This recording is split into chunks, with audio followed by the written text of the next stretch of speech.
మన శరీరం సక్రమంగా పనిచేయడానికి గుండె ఒక పవర్ హౌస్లా పనిచేస్తూ ఆక్సిజన్, పోషకాలతో కూడిన రక్తాన్ని అన్ని అవయవాలకు పంపిస్తుంది. అయితే ఏదైనా కారణం వల్ల హార్ట్ ఫెయిల్యూర్ అవుతున్నప్పుడు శరీరం కొన్ని సంకేతాలను పంపుతుందని, వీటిని ప్రారంభ దశలోనే గుర్తించడం వల్ల హార్ట్ అటాక్ లేదా కార్డియోమయోపతి వంటి తీవ్రమైన సమస్యలను నివారించవచ్చంటున్నారు నిపుణులు. ఈ క్రమంలో గుండె వైఫల్య సంకేతాల గురించి ఇప్పుడు తెలుసుకుందాం.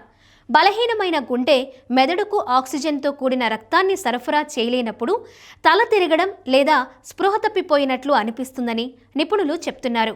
దీనిని కేవలం బలహీనతగా భావించి నిర్లక్ష్యం చేయకూడదంటున్నారు. తరచుగా ఇలా జరిగితే వెంటనే డాక్టర్ను సంప్రదించాలని సలహా ఇస్తున్నారు.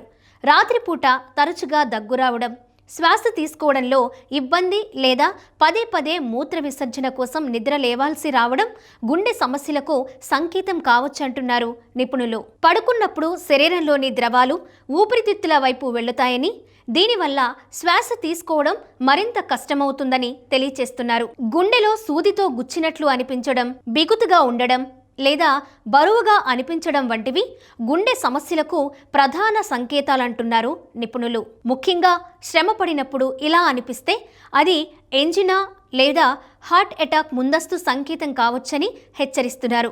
మెట్లు ఎక్కినప్పుడు లేదా చిన్న చిన్న ఇంటి పనులు చేసినప్పుడు మునుపటి కంటే త్వరగా అలసిపోతుంటారు. ఇలాంటి వారి గుండె శరీర అవయవాలకు అనుగుణంగా పనిచేయడం లేదంటున్నారు నిపుణులు. వ్యాయామం చేయకపోవడం అనేది గుండె పనితీరు తగ్గుతుందనడానికి మొదటి సంకేతం అంటున్నారు.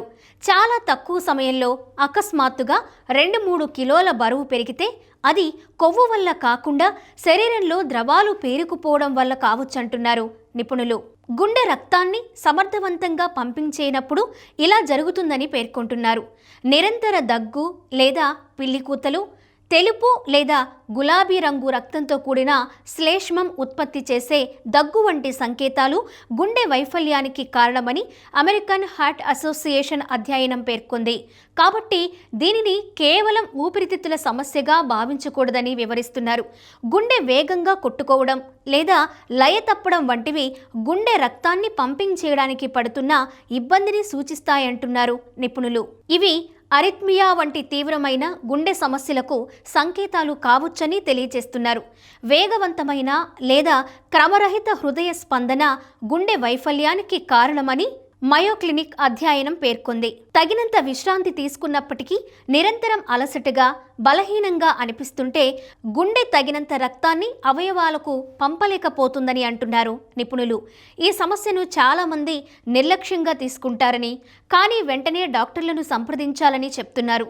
రక్త ప్రసరణ సరిగ్గా లేనప్పుడు ద్రవాలు కణజాలలో పేరుకుపోతాయంటున్నారు. గుండె బలహీనంగా ఉన్నప్పుడు రక్తం సరిగ్గా ప్రవహించక కాళ్ల కింద భాగాల్లో, ముఖ్యంగా చీలమండల వద్ద వాపు కనిపిస్తుందని చెప్తున్నారు. ఈ పరిస్థితిని పెరిఫెరల్ ఎడెమా అంటారు. శ్వాస తీసుకోవడంలో ఇబ్బంది పడుతున్నప్పుడు, ఊపిరి ఆడకపోవడం లేదా నిద్రలో అకస్మాత్తుగా శ్వాస కోసం ఇబ్బంది పడడం గుండె వైఫల్యానికి కారణంగా నిపుణులు చెప్తున్నారు. దీనిని ఆర్థోప్నియా అంటారు. ఊపిరితిత్తుల్లో ఒత్తిడి పెరగడం వల్ల ఇలా జరుగుతుంటుందట. ఊపిరితిత్తుల్లో ద్రవం పేరుకుపోవడం వల్ల దగ్గు, ఊపిరి ఆడకపోవడం, శ్వాస తీసుకోవడంలో ఇబ్బంది కలుగుతుందని హార్వర్డ్ హెల్త్ పబ్లిషింగ్ అధ్యయనం పేర్కొంది. ఈ క్రమంలో ఇలాంటి లక్షణాలు ఏవైనా కనిపిస్తే వెంటనే వైద్యుడిని సంప్రదించి పరీక్షలు చేయించుకోవడం మంచిదని సూచిస్తున్నారు.